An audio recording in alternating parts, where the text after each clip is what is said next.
4 April 2025 रोजी गुन्हे शाखा युनिट क्रमांक 2 चे पथक हे आयुक्तालय हद्दीत पेट्रोलिंग करीत असताना पेट्रोलिंग दरम्यान गुप्त बातमीदाराकडून खात्रीलायक माहिती मिळाली की नांदगाव पेठ टोल नाक्याकडून वालगी गावाकडे जाणाऱ्या रोडने एक काळ्या रंगाची स्कोडा कंपनीची 4 चाकी वाहन क्रमांक MH48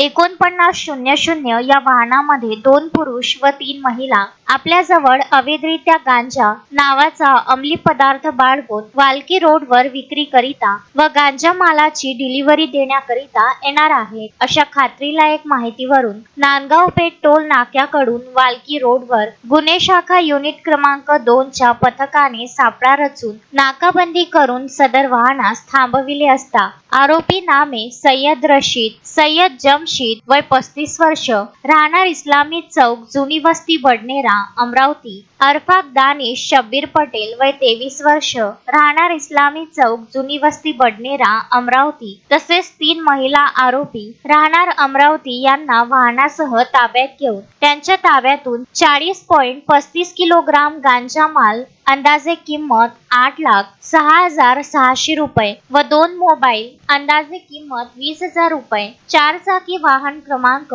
MH48 4900 अंदाजे किंमत 5 लाख रुपये व 23,500 रुपये साहित्य असा एकूण 13,52,600 रुपयाचा मुद्देमाल मिळून आल्याने ते जप्त करून नमूद आरोपितांविरुद्ध पोलीस स्टेशन नांदगाव पेठ येथे अपराध क्रमांक 117/2025 कलम 20, 22, 29 NDPS ऍक्ट प्रमाणे गुन्हा दाखल करण्यात आला। शोएब खान, विदर्भ न्यूज, अमरावती।